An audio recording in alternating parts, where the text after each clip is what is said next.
ಹೌದು ನಿನ್ಗೆ ಎಷ್ಟು ಬೇಕಾದ್ರೂ ಕೊಡಿ. ಹೌದು ಕಾರ್ ತರದೇ ಇರೋಕ್ಕಾಗತ್ತಾ? ಪಾರ್ಟಿ ಕೊಡ್ತಿರೋದೇ ಅದಕ್ಕೋಸ್ಕರ. ನಾನು ನಿಂಗೆ ಮತ್ತೆ ಕಾಲ್ ಮಾಡ್ತೀನಿ. Okay bye. ಏನ್ ಬಾವಾ? ನನಗೆ ನಿನ್ನಿಂದ ಒಂದು ಸಣ್ಣ ಕ್ಲಾರಿಫಿಕೇಶನ್ ಆಗ್ಬೇಕಾಗಿತ್ತು. ಏನ್ ಕೇಳಿ? ನಿಜವಾಗ್ಲೂ ನಿಮ್ಮ ಅಮ್ಮನೇ ದುಡ್ಡು ಕೊಟ್ರ ಕಾರ್ ತೊಗೊಳೋದಕ್ಕೆ? ಹೌದು. ನೀವೇನ್ ಒಳ್ಳೆ ಇನ್ಕಮ್ ಟ್ಯಾಕ್ಸ್ನವ್ರು ಎಂಕ್ವೈರಿ ಮಾಡೋ ಥರ ಮಾಡ್ತಾ ಇದ್ದೀರಲ್ಲ? ನಾನು ಕೇಳ್ತಾ ಇರೋದಕ್ಕೆ ಬಲವಾದ ಕಾರಣ ಇದೆ. ಅಂಥದ್ದೇನು? ನೀನು ಕಾರ್ ಪರ್ಚೇಸ್ ಮಾಡ್ದಲ್ಲ ರಾಜ್ಗೋಪಾಲ್, ಅವನು ನನ್ನ ಫ್ರೆಂಡು. ನನ್ನ ಹತ್ರ ಅವನು ಸಾಲ ಮಾಡಿದ್ದ. ಅದಕ್ಕೆ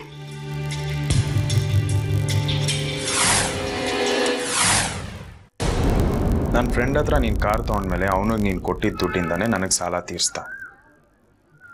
ಇದೇ ನೀನು ಅವನು ಕೊಟ್ಟಿದ್ದ ನೋಟಿನ ಬಂಡಲ್.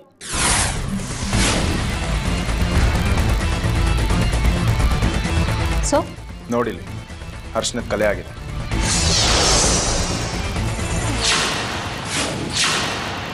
ನಾನು ಕಿಡ್ನಾಪರ್ಸಿಗೆ ಕೊಟ್ಟಿದ್ದ ದುಡ್ಡಿನ ಜೊತೆ ಈ ನೋಟಿನ ಬಂಡಲ್ ಇತ್ತು. ಈ ನೋಟಿನ ಬಂಡಲ್ ನಿಮ್ಮ ತಾಯಿ ಹತ್ರ ಹೇಗೆ ಬಂತು? ಅಂದ್ರೆ ನೀವು ನಮ್ಮಲ್ಲಿ ಡೌಟ್ ಪಡ್ತಾ ಇದ್ದೀರಾ? ಇಲ್ಲ ರಾಕಿ, ನಿನ್ನ ಮೇಲೆ ಡೌಟ್ ಪಡ್ತಿಲ್ಲ. ಕಿಡ್ನಾಪರ್ಸ್ಗೆ ದುಡ್ಡು ನೀನೇ ತೊಗೊಂಡೋಗಿ ಕೊಟ್ಟಿದ್ದೆ, ಮತ್ತೆ ಅದೇ ದುಡ್ಡು ನಿನ್ನ ಹತ್ರನೇ ಬಂತಲ್ಲ, ಅದಕ್ಕೆ ನಿನ್ನ ಹತ್ರನೇ ಕೇಳಿದೆ. Isn't it surprising? Money travels. ಇವತ್ತು ನಮ್ಮ ಕೈಯಲ್ಲಿದ್ದ ದುಡ್ಡು ನಾಳೆ ಇನ್ಯಾರ್ದೋ ಕೈಯಲ್ಲಿರುತ್ತೆ. ಅರಿಶಿನ ಹಚ್ಚಿ ದುಡ್ಡು ಕರ್ನಾಟಕದಲ್ಲಿ ಬೇಕಾದಷ್ಟು ಸಿಗುತ್ತೆ. ಇತ್ತೀಚೆಗೆ ನಮ್ಮ ತಂದೆ ಗ್ರಂಥಿಗೆ ಅಂಗಡಿ ಶುರು ಮಾಡಿದ್ದಾರೆ. ಅಲ್ಲಿ ಅರಿಶಿನ ಕುಂಕುಮ ಕಲೆ ಆಗೋದು ಸಹಜ. ನೀವು ಬಂಡಲ್ ಮೇಲಿರೋ ಕಲರ್ ಎಲ್ಲ ನೋಡಕ್ ಹೋಗ್ಬೇಡಿ. ಸೀರೀಸ್ ಆಫ್ ನಂಬರ್ ಅದೇನೋ ಅನ್ನೋದನ್ನ ನೋಡಿ. ಸುಮ್ಮನೆ ನೀವು ನನ್ನನ್ನು ಅನುಮಾನಿಸಕ್ ಬರಬೇಡಿ. ಅದೇನು ಅಂತ MBA ಮಾಡಿದಿರೋ ಏನೋ.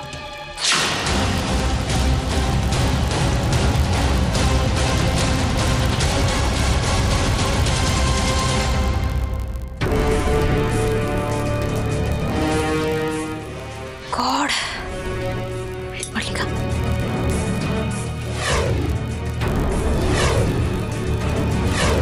Oh, come on, pick up. Oh, rascal. ಹುಡುಕಿ ಲೋಕ್ ಸಾಯ್ತಾ ಇದ್ದಾನು. ಹಲೋ, ಹೇಳಿ ಮೇಡಮ್. ಯು ರಾಸ್ಕಲ್, ನಾನು ಟೆನ್ಷನ್ ಅಲ್ಲಿ ಸಾಯ್ತಾ ಇದ್ದೀನಿ. ಫೋನ್ ತಗೊಳಕ್ಕಾಗಲ್ವಾ ನಿನ್ಗೆ? ಸಾರಿ ಮೇಡಮ್, ಏನು ವಿಷಯ ಹೇಳಿ. ಆ ಸೂರ್ಯನ್ಗೆ ನನ್ನ ಮೇಲೆ ಅನುಮಾನ ಬಂದಿದೆ. ನಾನ್ ಕಾರ್ ತಗೊಂಡಲ್ಲ, ಆ ಓನರು ಸೂರ್ಯನಿಗೆ ಫ್ರೆಂಡ್ ಅಂತೆ. ಆ ಇಡಿಯಟ್ಟು ಹೋಗಿ ಹೋಗಿ ಇವನ ಹತ್ರನೇ ಸಾಲ ಮಾಡಿದ್ದಾನೆ. ನಾನ್ ಕೊಟ್ಟಿದ್ದ 5 ಲಕ್ಷದಲ್ಲಿ 3 ಲಕ್ಷ ತಂದು ಇವನಿಗೆ ಕೊಟ್ಟಿದ್ದಾನೆ. ಅದ್ರಲ್ಲಿ ಅವ್ನ ಬಂಡಲ್ಗೆ ಅರಿಶಿನ ಕಲೆ ಆಗಿತ್ತಂತೆ. ಕಿಡ್ನಾಪರ್ಸಿಗೆ ಕೊಟ್ಟಿದ್ದ ದುಡ್ಡು ನಿನ್ನ ಹತ್ರ ಹೇಗ್ ಬಂತು ಅಂತ ಪ್ರಶ್ನೆ ಮೇಲೆ ಪ್ರಶ್ನೆ ಕೇಳಿ ನನ್ನ ತಲೆ ತಿಂದ ಹಾಕ್ದ. ಆ ಸೂರ್ಯ ಸಾಮಾನ್ಯದವನಲ್ಲ, ಮೂಲ ಹುಡ್ಕೋವರೆಗೂ ಬಿಡೋನಲ್ಲ ಅವನು. ಹೀಗೆ ಬಿಟ್ರೆ ಅವನು ನಮ್ಮ ಚಾಪ್ಟರ್ ಕ್ಲೋಸ್ ಮಾಡ್ತಾನೆ. ಅದಕ್ಕೂ ಮುಂಚೆ ನಾವು ಒಂದು ಚಾಪ್ಟರ್ ಕ್ಲೋಸ್ ಮಾಡಬೇಕು. ನಾನು ಏನು ಹೇಳ್ತಾ ಇದ್ದೀನಿ ಅಂತ ಅರ್ಥ ಆಯ್ತು ತಾನೆ? Yes madam. ಟೈಮು ಜಾಗನ ನೀವು ಫಿಕ್ಸ್ ಮಾಡಿ, ಕೆಲಸನ ನಾನು ಮುಗಿಸ್ತೀನಿ.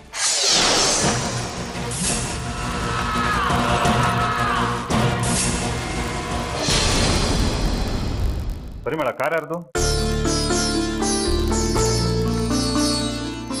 ಸ್ವೀಟ್ ತಗೊಳ್ಳಿ. ಕಾರ್ ಯಾರ್ದು ಅಂದ್ರೆ ಸ್ವೀಟ್ ತಗೊಳ್ಳಿ ಅಂತಿದ್ಯಲ್ಲ. ಸ್ವೀಟ್ ತಗೊಳ್ಳಿ ಹೇಳ್ತೀನಿ.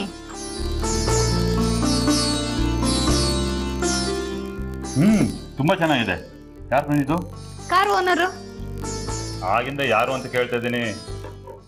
ರಾಖಿ. ರಾಖಿದಾ? ಸೆಕೆಂಡ್ ಹ್ಯಾಂಡ್ ಕಾರ್ ಅಂದ್ರು 4-5 ಲಕ್ಷ ಆಗುತ್ತೆ. ಅಷ್ಟೊಂದು ಡೆಲ್ಲಿಂದ ಬಂತ ಹೊಳತ್ರ? ಮನೆಯವರೆಲ್ಲ ಅದನ್ನೇ ಕೇಳಿದ್ರು. ಯಾರೋ ಫೈನಾನ್ಷಿಯಲ್ ಹತ್ರ ಅರೇಂಜ್ ಮಾಡ್ಕೊಂಡಿದ್ದೀನಿ ಅಂತ ಎಲ್ಲರೂ ಬಾಯಿ ಮುಚ್ಚಿಸ್ಬಿಟ್ಲು. ಅಷ್ಟೊಂದು ಸಾಲ ಮಾಡಿ ಕಾರ್ ತಗೊಳ್ಳೋಂಥದ್ದು ಏನಿತ್ತು? ಒಂದ್ಸರಿ ಏನ್ ಮಾಡ್ತಾಳೆ ಅಂತಾನೆ ಅರ್ಥ ಆಗಲ್ಲ. ರೀ, ಆ ರಾಖಿ ಹೇಗಾದ್ರೂ ಕಾರ್ ತಗೊಳ್ಳಿ, ನಮ್ಗೆ ಯಾಕೆ ಅದೆಲ್ಲ? ನೋಡಿ, ನಾವು ನಮ್ಮ ಮಗಳ ನೋವು ಸಂಕಟನ ಅರ್ಥ ಮಾಡ್ಕೋಬೇಕು.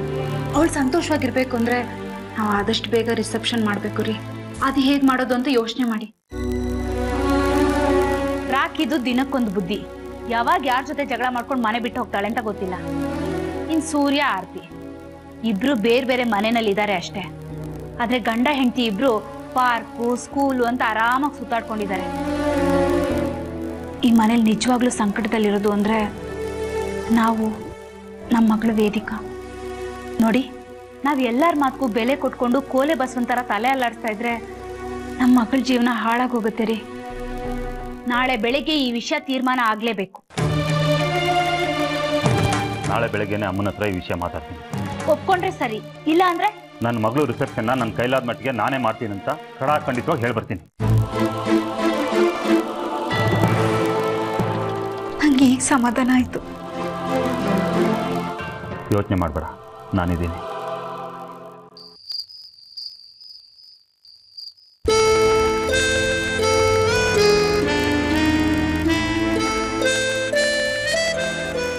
ಡ್ಯಾಡಿ ನಿಮ್ಮಲ್ಲಿ ತುಂಬಾ ಬೇಜಾರಾಗಿದೆ ಪುಟ್ಟ. ಯಾಕೆ ಅಂದ್ರೆ ನೀನ್ ಆದಿತ್ಯನ ಮನೆಗೆ ಹೋಗ್ತೀಯ, ಅದ್ ನನ್ಗೆ ಇಷ್ಟ ಇಲ್ಲ ಅಂತ ಗೊತ್ತಿದ್ರು ಅದಕ್ಕೆ ನನಗೆ ಬೇಜಾರಾಗಿದೆ. ಇಲ್ಲಿ ನಂಗೆ ತುಂಬಾ ಬೋರ್ ಆಗುತ್ತೆ, ಯಾರ ಜೊತೆ ಆಟ ಆಡಕ್ಕಿಲ್ಲ. ಆದ್ರೆ ಅಲ್ಲಿ ಆದಿತ್ಯ ಇದ್ದಾನೆ, ಅವನ ಜೊತೆ ಆಟ ಆಡ್ಬೋದು. ಸರಿ, ಹಾಗಿದ್ರೆ ನಾಳೆಯಿಂದ ನಾನೇ ನಿನ್ ಜೊತೆ ಆಟ ಆಡ್ತೀನಿ. ಅರ್ಪಿತಾನು ಆಟ ಆಡ್ತಾಳೆ. ಆಯ್ತು, ಹಂಗಂದ್ರೆ ನೀವು ಮತ್ತೆ ಅರ್ಪಿತಾ ನನ್ ಜೊತೆ ಆಟ ಆಡಿದ್ರೆ ನಾನು ಆದಿತ್ಯನ ಮನೆಗೆ ಹೋಗಲ್ಲ. ಸೋ ಸ್ವೀಟ್, ನನ್ ಪುಟ್ಟಿ ಸಾಕ್ಷಿ ಹೇಳು. ಆದ್ರೆ ನಾಳೆ ಒಂದಿನ ನೀವು ನನ್ನ ಮೇಲೆ ಬೇಜಾರ್ ಮಾಡ್ಕೋಬಾರ್ದು. ಯಾಕೆ?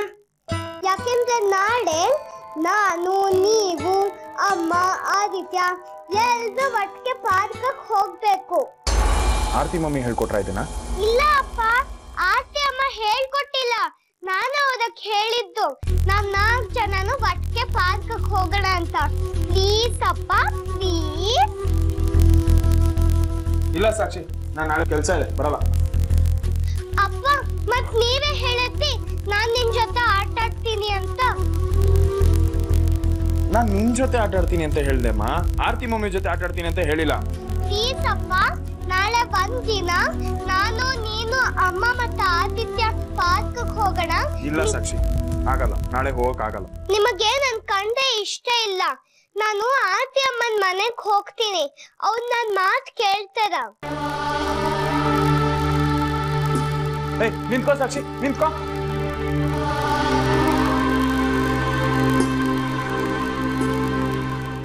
ಸರಿ ಆಯ್ತು. ಇನ್ನೊಂದ್ ಕಂಡೀಷನ್. ಏನ್ ಇನ್ನೊಂದ್ ಕಂಡೀಷನ್? ನೀವೇ ಆರ್ತಿ ಅಮ್ಮಂಗ್ ಕಾಲ್ ಮಾಡಿ ಪಾರ್ಕ್ ಬಾ ಅಂತ ಕರಿಬೇಕು. ನೋವೇ, ನಾನ್ ಫೋನ್ ಮಾಡಲ್ಲ. ನೀವ್ ಈಗ್ಲೇ ಅಮ್ಮಂಗ್ ಕಾಲ್ ಮಾಡ್ದಿದ್ರೆ ನಾನ್ ಅಮ್ಮನ್ ಮನೆಗ್ ಹೋಗ್ತೀನಿ. ನಾನ್ ಈಗ್ಲೇ ಹೋಗ್ತೀನಿ. ಸಾಕ್ಷಿ,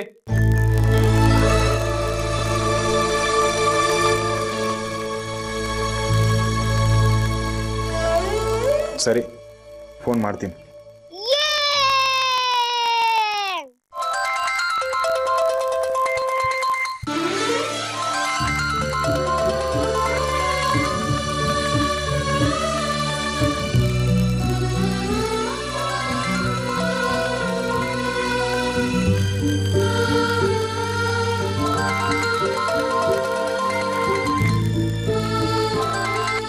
ನೋಡು, ನಿಮ್ಮ ಮಮ್ಮಿ ಫೋನ್ ರಿಸೀವ್ ಮಾಡ್ತಾ ಇಲ್ಲ. ಮಾಡ್ತಾರೆ, ವೇಟ್ ಮಾಡಿ. ವೇಟ್ ಮಾಡಿ.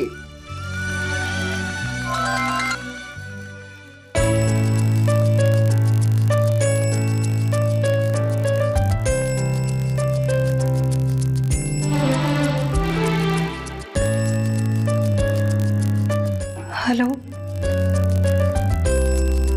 ಹಲೋ, ಹೇಗಿದ್ದೀರಾ? ಚೆನ್ನಾಗಿದ್ದೀನಿ. ನಿಮ್ಮ ಅರ್ಪಿತಾ?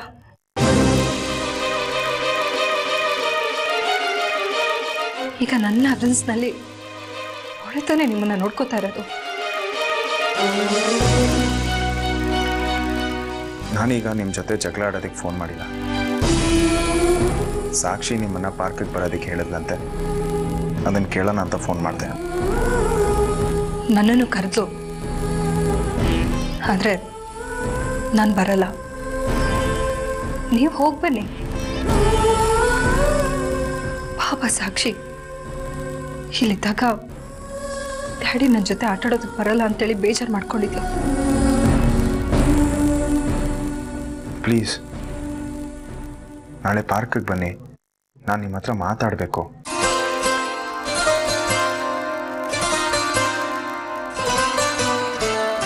ಪ್ಲೀಸ್ ಬರ್ತೀರಾ ಅಲ್ವಾ? ಬರ್ತೀನಿ.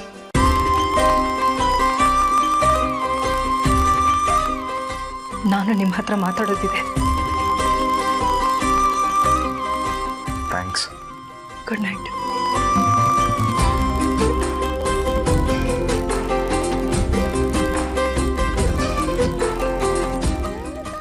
ಬರ್ತಾರಂತೆ. ನಾಳೆ ನಾವು ಪಾರ್ಕ್ ಹೋಗ್ತೀವಿ.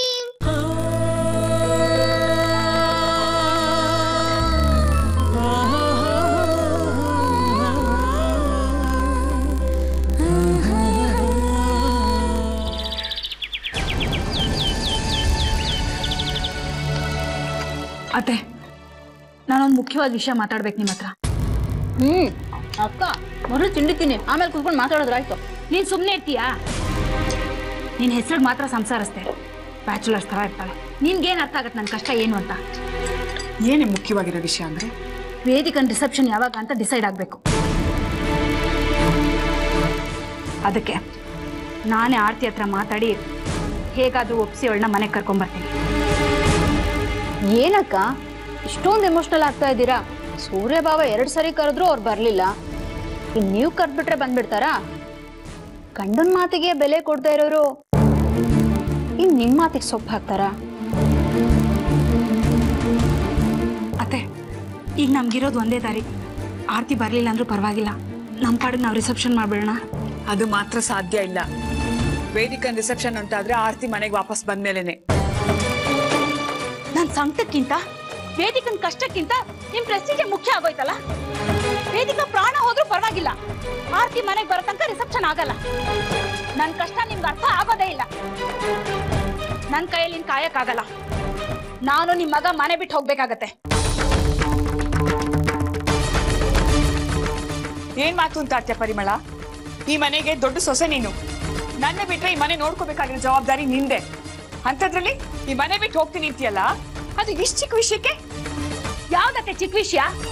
ದಿನ ಬೆಳಗಾದ್ರೆ ನೆಂಟರು ಫ್ರೆಂಡ್ಸ್ ಎಲ್ಲ ಫೋನ್ ಮಾಡಿ ಕೇಳ್ತಾರೆ ವೇದಿಕನ್ ರಿಸೆಪ್ಷನ್ ಯಾವಾಗ ಅಂತ. ಏನಂತ ಉತ್ತರ ಹೇಳಿ ನಾನು? ನೀವು ಬಾಯಿ ಮಾತಿಗೆ ಹೇಳ್ತೀರಾ ಮನೆಯವರೆಲ್ಲ ಒಟ್ಟಾಗಿ ಒಗ್ಗಟ್ಟಾಗಿರ್ಬೇಕು ಅಂತ. ಆದ್ರೆ ಈ ಮನೇಲಿ ಏನ್ ನಡೀತಾ ಇದೆ? ಸೂರ್ಯ ಹೋಗ್ತಾರೆ, ಹೆಂಡತಿ ಮಕ್ಕಳನ್ನ ಹೊರಗಡೆನೆ ಮೀಟ್ ಮಾಡಿ ಸುತ್ತಾಡ್ಕೊಂಡ್ ಬಂದ್ಬಿಡ್ತಾರೆ. ಹೆಂಡತಿ ಒಪ್ಸಿ ಮನೆಗೆ ಮಾತ್ರ ಕರ್ಕೊಂಡ್ ಬರಲ್ಲ. ಇನ್ ಇವಳು ಅವಳ ಮನ್ಸಿಗೆ ಬಂದ ಜಾಲಿಯಾಗಿದ್ದಾಳೆ. ನನ್ನ ಕತೆ ಹೇಳಿಯತ್ತೆ. ನನ್ನ ಮಗಳು ಯಾವ್ದೋ ಸ್ಲಮ್ಮಲ್ಲಿ ಊಟಕ್ಕೂ ಕಷ್ಟಪಡ್ತಿದ್ದಾಳೆ. ಮಗಳ ಜೀವನ ಸರಿ ಮಾಡಕ್ ಆಗ್ಲಿಲ್ಲ ಅಂದ್ರೆ ನಾ ಬದುಕಿದ್ದು ಏನ್ ಪ್ರಯೋಜನ? ನನ್ ಕಷ್ಟ ಈ ಮನೇಲಿ ಯಾರಿಗೂ ಅರ್ಥ ಆಗಲ್ಲ ಅಂದ್ಮೇಲೆ ನಾನು ಯಾಕೆ ಈ ಮನೇಲಿ ಇರ್ಬೇಕು? ಅದಕ್ಕೆ ಹೇಳ್ತಾ ಇರೋದು ಸರಿಯಾಗಿದೆ ಅಮ್ಮ. ಕಡೆದಾಗಿ ಆರತಿ ಅವ್ರನ್ನ ಒಪ್ಸೋದಕ್ಕೆ ಪ್ರಯತ್ನ ಪಡ್ತೀನಿ. ಅವ್ರು ಒಪ್ಕೊಂಡ್ರೆ ಸರಿ. ಅವಳು ಬರಕ್ ಒಪ್ಲಿಲ್ಲ ಅಂದ್ರೆ ನೀವು ಹೇಳ್ದಾಗೆ ಆರತಿ ಅವ್ರು ಇಲ್ದೇನೆ ವೇದಿಕಾ ರಿಸೆಪ್ಷನ್ ಮಾಡೋಣ.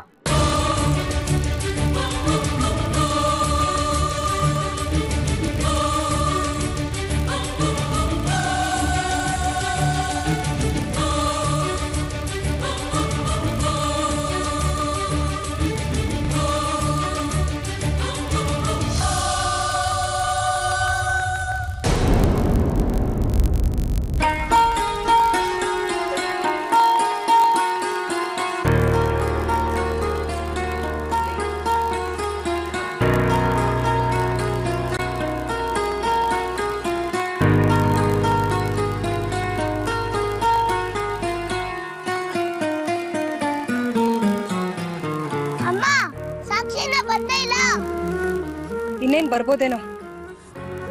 ಬಾ ಕೂತ್ಕೊಳ್ಳೋಣ.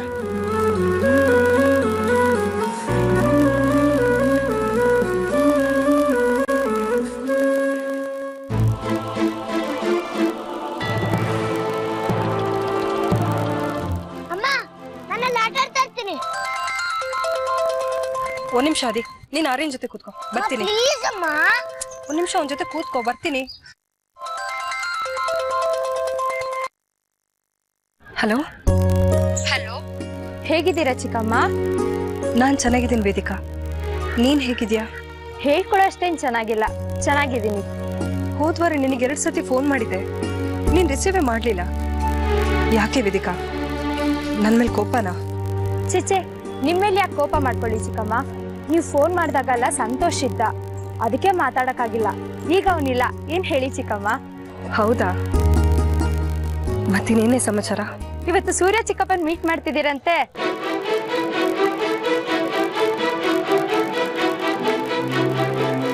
ನಿನ್ಗ್ಯಾರು ಹೇಳಿದ್ರು? ಅಪ್ಪ ಹೇಳಿದ್ರು. ನೀವು ಆ ಮನೆಗೆ ಹೋಗೋ ತನಕ ನಮ್ ರಿಸೆಪ್ಷನ್ ಮಾಡಲ್ವಂತೆ. ಅದಕ್ಕೆ ಅಪ್ಪ ಸೂರ್ಯ ಚಿಕ್ಕಪ್ಪನ ಹತ್ರ ಮಾತಾಡಿದ್ದಾರೆ. ನಿಮ್ ಜೊತೆ ಮಾತಾಡಿ ಒಪ್ಪಿಸ್ತಾರಂತೆ. ಆದ್ರೆ ನಾನು ಇನ್ನು ಹೋಗೋದಕ್ಕೆ ಒಪ್ಕೊಂಡಿಲ್ಲ. ಒಪ್ಕೋಬೇಡಿ ಚಿಕ್ಕಮ್ಮ. ಯಾಕೆ? ನಾನು ಆ ಮನೆಗೆ ಹೋಗೋದು ನಿನಗೆ ಇಷ್ಟ ಇಲ್ವಾ? ನಾನು ಹೋದ್ರೆ ರಿಸೆಪ್ಷನ್ ಆಗೋದು ಅಂತ ಹೇಳ್ತಾ ಇದ್ರು. ನೀವು ಚಿಕ್ಕಪ್ಪ ಸಂತೋಷದ ಜೊತೆಲಿ ಇರ್ಬೇಕು. ಆಗ ನನ್ ರಿಸೆಪ್ಷನ್ ಆದ್ರೆ ತುಂಬಾ ಇಷ್ಟ. ಮತ್ ಸೂರ್ಯ ಅವ್ರ ಮನೆ ಕರೆದ್ರೆ ಹೋಗ್ಬೇಡಿ ಅಂತ ಯಾಕೆ ಹೇಳ್ತಾ ಇದ್ಯಾ? ನನ್ ವಿಚಾರವಾಗಿ ನಿಮ್ಮನ್ನ ಮನೆಯಿಂದ ಆಚೆ ಹಾಕಿದ್ದಾರೆ. ಅವ್ರು ಮಾಡಿದ್ದು ತಪ್ಪು ಅಂತ ಅವ್ರಿಗೆ ಅರ್ಥ ಆಗ್ಬೇಕು. ನಿಮ್ ಬೆಲೆ ಏನು ಅಂತಾನೂ ಅವ್ರಿಗೆ ಅರ್ಥ ಆಗ್ಬೇಕು. ಅಲ್ಲಿ ತನಕ ಮನೆಗೆ ಹೋಗಕ್ ಒಪ್ಕೋಬೇಡಿ. ಅವರಿಗೆ ಅವ್ರ ತಪ್ಪು ಅರ್ಥ ಆಗ್ಲಿ ಅಂತ ನಾನ್ ಸುಮ್ನೆ ಇದ್ರೆ ನಿನ್ ರಿಸೆಪ್ಷನ್ಗೆ ತೊಂದರೆ ಆಗುತ್ತೆ ವೇದಿಕಾ.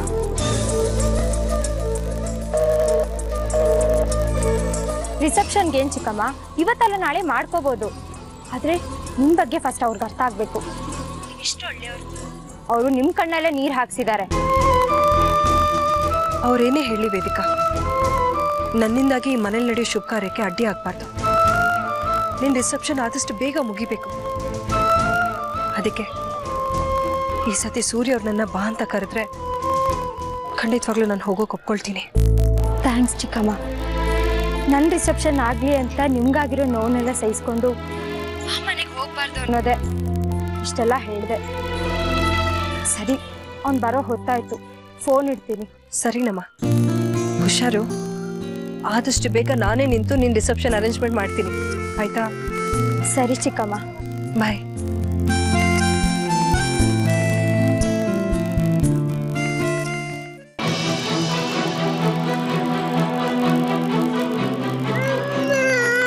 ಏನು ಆದಿತ್ಯ, ಸೂರ್ಯ ಅವ್ರು ಇಷ್ಟೊತ್ತಾದ್ರೂ ಬರಲೇ ಇಲ್ಲ.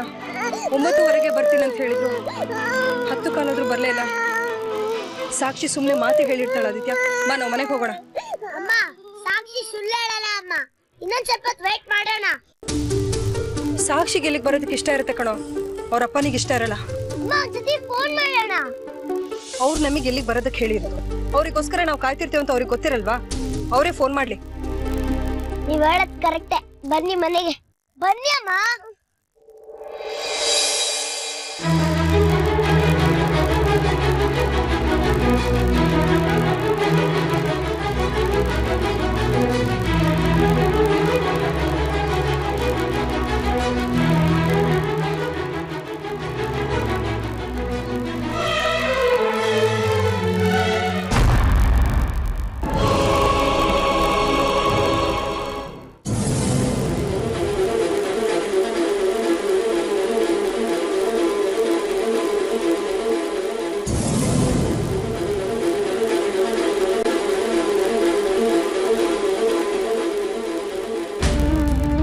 ಅಲ್ವಾ ಅತ್ತಿಯವರೇ? 49 ನಿಮಿಷ ಕಾದಿದ್ದೀನಿ. ಇನ್ನೊಂದು ನಿಮಿಷ ಲೇಟಾಗಿ ಬಂದಿದ್ರು ನಾನು ಸಿಗ್ತಾ ಇರಲಿಲ್ಲ. ಅದೇನಾಯ್ತು ಅಂದ್ರೆ ಬರ್ತಾ ದಾರಿಲಿ ಕಾರ್ ಟೈರ್ ಪಂಚರ್ ಆಗೋಯ್ತು, ಅದಕ್ಕೆ ಸ್ವಲ್ಪ ಲೇಟ್ ಆಗೋಯ್ತು.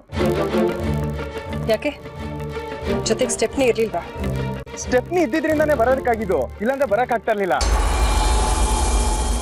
ಹಾಯ್ ಅದಿ. ಹಾಯ್ ಸಾಕ್ಷಿ, ಬಾ ಆಟಾಡೋಣ. ಆರ್ಯನ್. ಹಾಯ್ ಆರ್ಯನ್, ಹೇಗಿದೆಯೋ ಪುಟ್ಟ? ನಾನು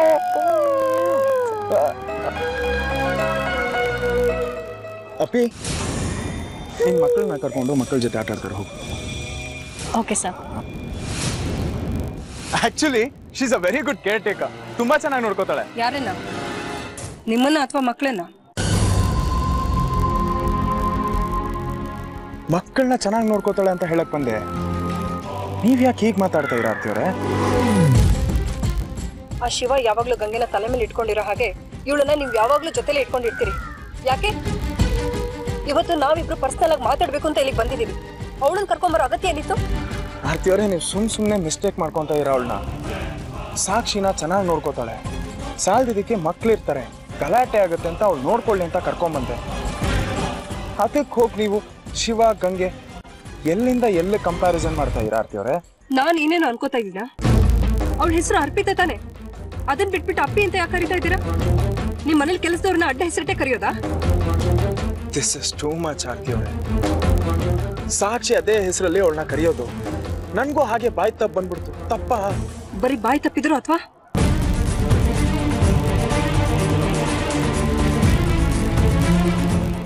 ಆರ್ತಿ ಅವರೇ, ನಾವಿಲ್ಲಿ ಸೇರಿರೋದು ಆಡಿರೋ ಜಗಳನ ಮುಗಿಸೋಕೆ, ಹೊಸ ಜಗಳನ ಶುರು ಮಾಡೋದಕ್ಕಲ್ಲ. ಪ್ಲೀಸ್ ಅದ್ರ ಬಗ್ಗೆ ಮಾತಾಡೋಣ. ಸಾರಿ, ನಾನು ಒಂದು ವಿಷಯ ಮಾತಾಡ್ಬೇಕು. ಹೇಳಿ. ಮೊದಲು ನೀವು ಹೇಳಿ, ಆಮೇಲೆ ನಾನು ಹೇಳ್ತೀನಿ.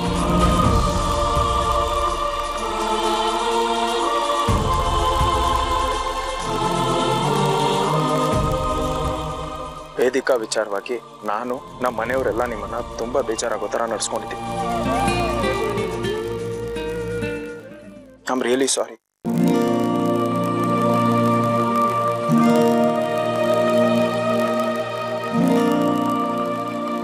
ಹಳೇದನ್ನೆಲ್ಲ ಮರೆತು ನಾವು ಮತ್ತೆ ಪುನರ್ವಿವಾಹ ಆಗ್ತಾ ಇದೀವಿ ಅಂತ ಅನ್ಕೊಳ್ಳೋಣ.